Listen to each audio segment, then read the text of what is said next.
এই গরমে শরীর ঠিক রাখতে কি খাবেন বুঝতে পারছেন না? তাহলে আজকের রেসিপি আপনাদের জন্য।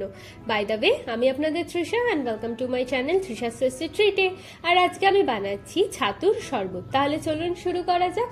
এই ছাতুর শরবত বানানোর জন্য প্রথমে আমি 1 কাপ ছাতু নিয়ে নিচ্ছি।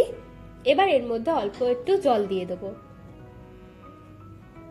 এবারে আমরা এটাকে ভালো করে প্রথমে মিশিয়ে নিচ্ছি।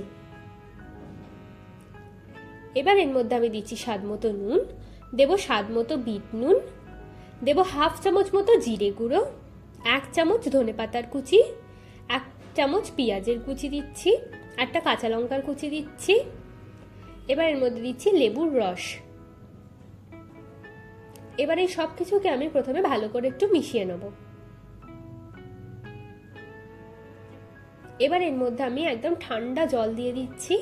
দিয়ে ভালো করে মেশালেই কিন্তু আমাদের ছাতুর শরবত একদম রেডি। এই ছাতুর শরবত আপনারা সকাল কিংবা বিকেলে টিফিন হিসাবে খেতে পারেন।